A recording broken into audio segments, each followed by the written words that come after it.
and just Jewish, maybe.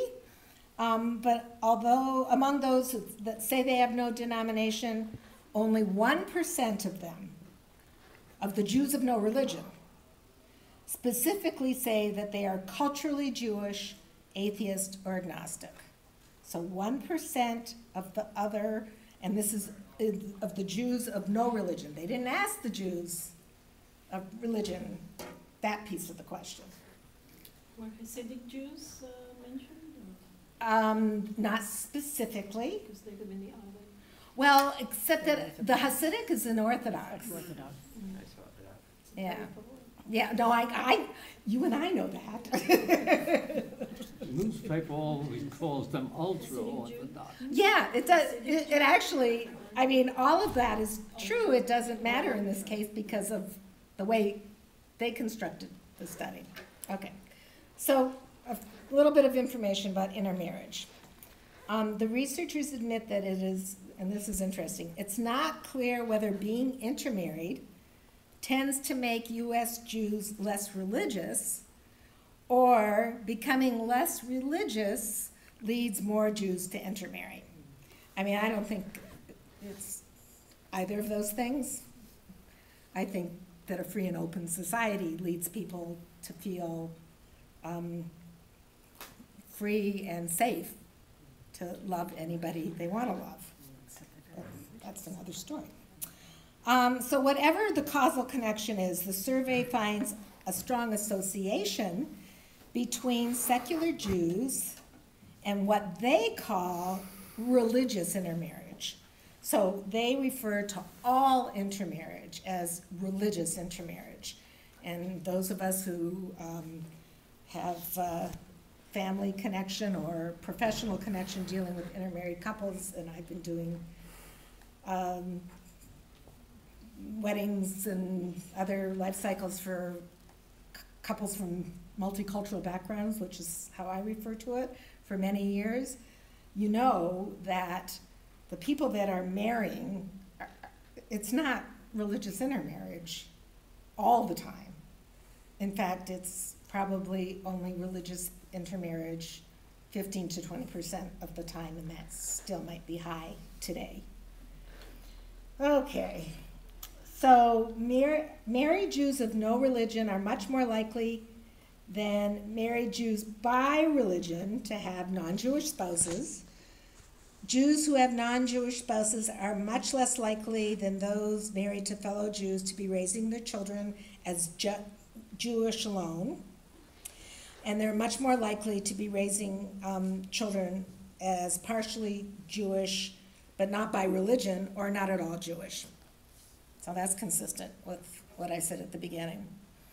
So here's one very surprising statistic, and that is that Jews with one Jewish parent who are 30 or younger are more than twice as likely to identify as Jewish today than those with one Jewish parent who are 65 years or older. So, say that again? Yeah, I know.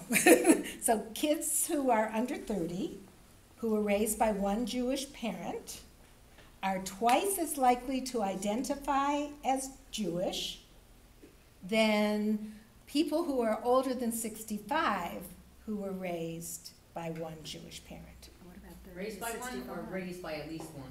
No, raised by one. Well, one, it meant that not just one parent, but one Jewish parent. At least one Jewish. At least one Jewish parent. And 30 to 65? They didn't. That's strange. Huh? That's strange. Well, they didn't look at that data because it break it out. Yeah, I mean, they probably did break it up, but honestly, I didn't read the. I read the like 80-page study, not the 900-page study. Yeah. So, and I think that frankly, that what is striking is the difference between those two age groups. You know, in between, it's somewhere in between. That's exactly what you'd find. Now, when you talk about intermarriage, now what is that? Is that a kind of a secular or partially identified Jew married to a Christian or non-Jew, or a slightly Jewish person, or, you know, It's married to a anybody, Jew, which is, Okay, what, it's- how do they define that intermarriage? it's Abyssal anybody Jew. who made it into the study as a Jew, Uh-huh. who could be somebody raised Jewish or partially Jewish, but not at all, but not Jewish, Right, I mean, by some standards, yes, married to anybody who isn't Jewish. isn't Jewish, oh, I see, Yeah, good. yeah. Well, you know, I'm just wondering, you know, because I'm not a real observant Jew, neither was my son, but he married a Jewish girl, Right. That is Jewish in marriage. Jewish, yeah. That is a Jewish in marriage. Yeah, the children were bar mitzvah. Right. Well, they're both, your son and his wife are Jewish. So you're right, they're secular, yeah. I know, it's not as simple as, you know, it's not as simple as those sweeping headlines that we saw in all the papers a year ago. What if somebody identifies themselves as Jewish because they're considering to be converted into Judaism? They could have been one of those. Yeah, You know Yeah, what I mean? Like, that, they're one of not those currently self-identified, yes. Right, they could have- So we don't know anything about the self-identified Jews, really. Maybe they're just considering conversion into Judaism. They could be the Jews for Jesus. We don't know. It's just self-identified. Right, absolutely. They can have any set of beliefs. You know, they're not asking them about beliefs, they're asking them about identity. Which, I mean, is a loving and generous way to look at Jewish community. I mean, it would be our definition of who is a Jew, anybody who would self-identify. right. Were there actual statistics done, and they were looking at statistical differences between groups? Oh, I'm sure they're there, yeah. I mean, looking at, you said below 30 and above 65, Yeah. maybe those were the extremes. And They are the extremes, and they- absolutely. Maybe those extremes were the ones that led to statistical significance Right. between groups. And in between, there was no statistical difference. Right, right. Or not markedly enough. Exactly. All of that is true. So the bottom line is that these findings are important.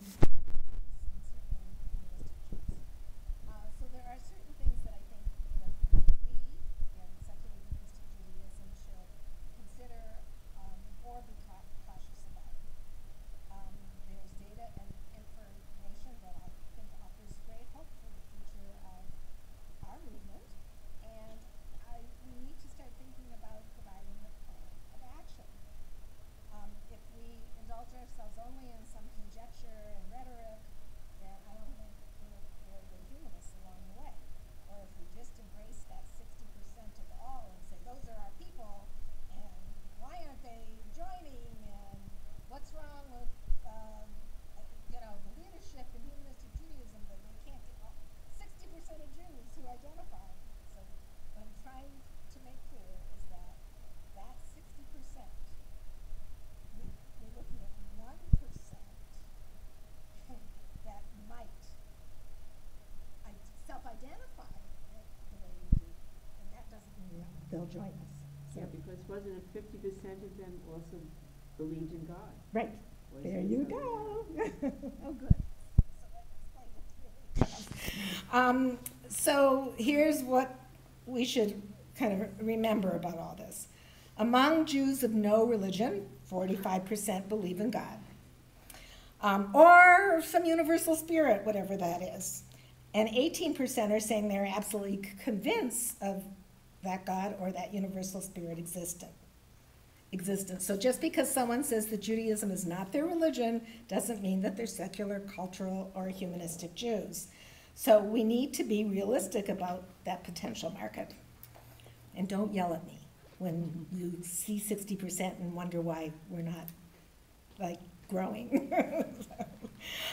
Even though the identification of being Jewish is described as a matter of ancestry, culture, and values rather than religion, doesn't mean that that ever-growing pot of Jews by no religion are all prospective members for us. And we need to consider carefully the message and the consequences of what it means to be Jewish when Jewish identity is largely connected to universal rather than specifically Jewish activities or behaviors. I just think that area of what being Jewish means is something that we have to look at carefully. More Jews of no religion are intermarried, and intermarried Jews are less interested in raising their children with any Jewish identity. A third stating that they are not raising their children as Jews at all. But the existing predominant options are clearly not meeting the needs of intermarried families, whereas humanistic Jews, in fact, do completely welcome intermarried families. That no matter what your background, or non-Jewish individuals for that matter, no matter what your background, if you come to us and say, I want to be part of your community, you say, welcome, you're part of our community, and we don't say, but you can't stand here at this time, or you can't sing in the choir, or you can't do this. I mean, if you're a member of the community, you're a member of the community. Excuse me, could you read the statistic again, how many are raising their children as Jews? I think that's really very important, because we're gonna lose our, Right, except that in terms of intermarried, a third say they are not raising their children as Jews at all. So a third say they're not, so that means two-thirds are saying that they're raising their children as Jewish or partially Jewish, so. Or that they haven't decided. Well, they're saying that they're not, that there's two-thirds of the people saying that I think they had options, you know, or raising them as nothing and letting them decide is also another option there. So what do you think we can be hopeful about? I think that the Pew study has now made it more difficult to deny that cultural Jewish identity and humanistic values are what most Jews believe today. I think that's huge for us. Nobody can say that they can say you can't be a Jew if you identify as a cultural Jew, but then they're saying that 60% of the people who identify as Jews aren't really Jewish. I don't think the Jewish community wants to be saying that. I think there's a difference between what a person believes and what a person practices. In other words, you could believe something, but you could still go to someone else's Seder if you're invited. So Right. you practice the Seder even though it wasn't in your plan. Right, and if you walk into many Reform or conservative synagogues and say, you know, how many people here really believe in a personal God that hears your prayers, I don't think you're going to see 85% of the people raising their hands. I think you're going to see less than that. So you can't make any assumptions about what people say or what people do. The assumption you can make is this is what they say and this is what they do. But the extrapolation from the behaviors or the stated beliefs are much more complex and difficult. I think so that ends up making us more credible that in fact we exist and you in fact can be Jewish and believe any number of things or not believe any number of things. The words secular and cultural paired with Jews or Judaism is much more acceptable today than it was 15 or 20 years ago. No question about that. Number 2, younger Jews raised by one Jewish parent are more than 2 times more likely to be Jewish than older Jews who were raised by one Jewish parent. And it also seems that these younger Jews from intermarriage are finding ways other than religion to connect to their Jewish identity. More than 2/3 of the respondents indicated that you can be Jewish if you don't believe in God. So although we still get that question, how can you be Jewish if you don't believe in God? I think we're going to hear that question less often. And second, it's not what defines and legitimizes us as secular and humanist Jews. That's not, if, I know many people say when they're asked what is humanistic Judaism, that humanistic Judaism is about not believing in God, except it's not. Humanistic Judaism is about a positive belief in human agency, that people, human beings, are responsible for their lives and the lives of others in this world. It's not saying anything about belief systems. I thought we say that we're secular, non-theistic, don't we? We say that we are non-theistic. That's a practice. You can use the word secular, and I'm telling you, if we asked, maybe in a room larger than this, what they mean by secular, we'd get 30 different answers. So we can say secular all day and all night. And people, I mean, for me, secular means this worldly.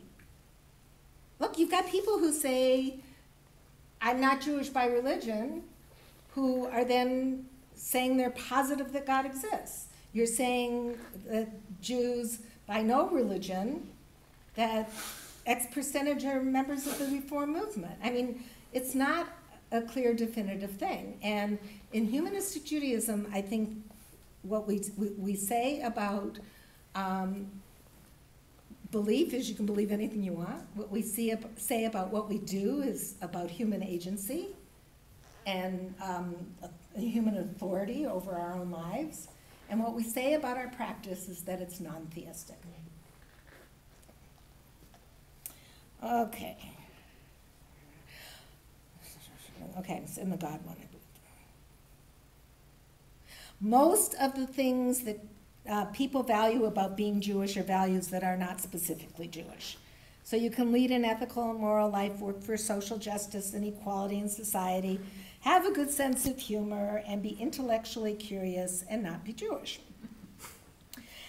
So in the category of good news and bad news, 28% of the people identified as being part of a Jewish community, and they identified it as that being important to them.